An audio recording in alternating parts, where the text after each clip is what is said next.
हाय दोस्तों, मैं हूं डॉक्टर सी एल रावत। मैं एक होम्योपैथिक फिजिशियन हूं। दोस्तों, जो आज का जो मेरा टॉपिक है वो फिशर है। दोस्तों, फिशर जो है इसे हम लोग एनल फिशर ही बोलते हैं। ये हमारे एनस में या एनल कैनाल में कट्स हो जाते हैं, क्रैक्स पड़ जाते हैं ड्यू टू हार्ड स्टूल।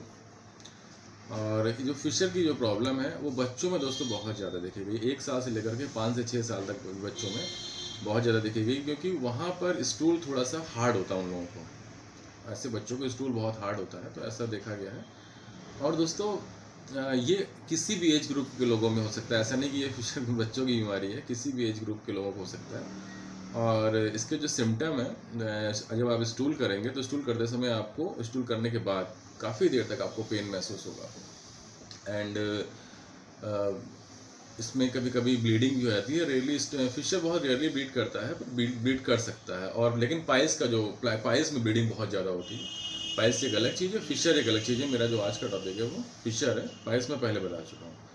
तो दोस्तों, इसके जो है आप सिम्टम देख चुके हैं, और इसकी आप कॉजेशन देख लीजिए। कॉजेशन में क्यों फिशर हो जाता है, तो कॉजेशन जानने से, जैसे किसी को एक बार फिशर हो गया तो अगर वो अपना वो कॉजेशन जान लेगा तो दोबारा उसे फिशर फिर कभी नहीं होगा।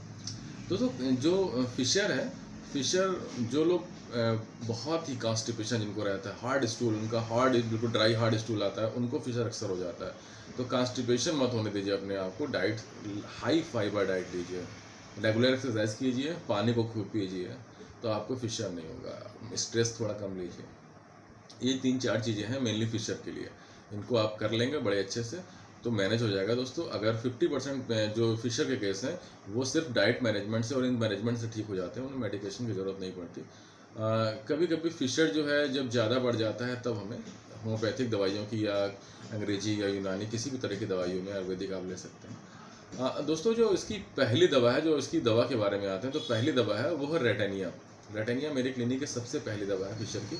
और इससे मैं देखता हूँ कि विद इन आवर्स में आपको पेशेंट को पेन में आराम मिल जाएगा। जस्ट लाइक रेटिनिया में कब देता हूँ, पेशेंट के अंदर इसके सिम्टम बता देता हूँ। पेशेंट को जब बहुत ड्राई हार्ड स्टूल होता है, स्टूल करते समय, स्टूल करने के काफ़ी देर बाद तक जब पेन महसूस होता है, तो फिर मैं रेटिनिया देता हूँ। और पेशेंट कहता है कि डॉक्टर साहब, पेन इतना सीवियर हो रहा है कि मतलब ऐसा लगता है कांच के टुकड़े मेरे एनस में स्टिक कर गए, इस तरह के कांटे जैसा मेरे को पेन हो रहा है। और घंटों तक स्टूल करने के बाद घंटों तक हो रहा है, मैं चेयर पर नहीं बैठ पा रहा हूँ, ऐसा पेन महसूस होता है, रेस्टलेसनेस लगती है। तो ऐसी कंडीशन अगर आपको लग रही हो तो आप रेटिनिया ले सकते हैं 30 की 5-5 बूंद दिन में 3 बार। दोस्तों, जो मेरा दूसरा जो है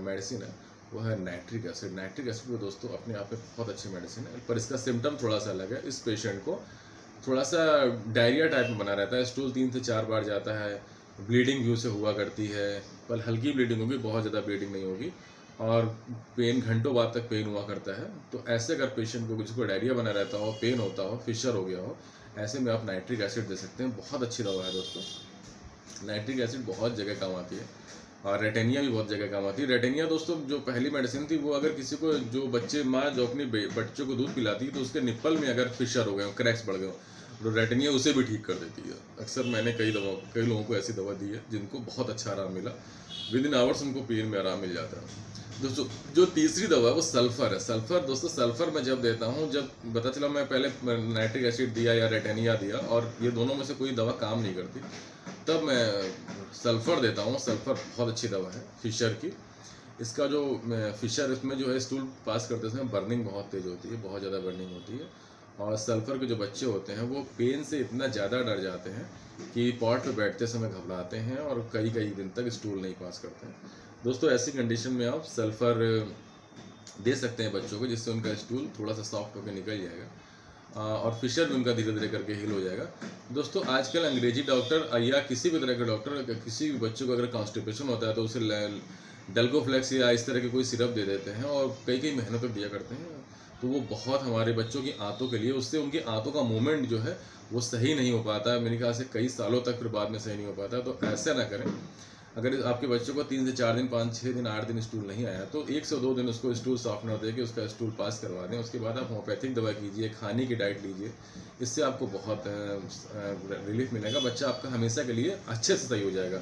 और वो चीज़ें बहुत खतरनाक है जो आजकल ये एलोपैथी डॉक्टर कर रहे हैं, उनको ऐसा नहीं करना चाहिए। दोस्तों तीसरी जो चौथी जो दवा है मेरी वो पियूनिया है। पियूनिया का जो मेन सिम्टम ये है कि पियूनिया पेंसिलिस, इसका जो मेन सिम्टम है इसमें ये देखा गया है कि आपके फिशर है या क्रैक है, इसमें ये अल्सर्स हैं तो इसमें डिस्चार्ज निकला करता है, किसी तरह का स्मेली डिस्चार्ज निकलता है जो आपको हल्का हल्का पता भी चलेगा, आपके कपड़ों में अंडरगार्मेंट में पता चलेगा। तो अगर ऐसा होता है तो आप जो है पियूनिया ले लीजिए, वो आपके फिशर को भी सही करेगा, डिस्चार्ज को भी सही करेगा, बहुत अच्छा कर देगा। तो दोस्तों आज का जो मेरा वीडियो यहीं तक है। थैंक यू, मैं फिर मिलता हूँ अगले वीडियो में।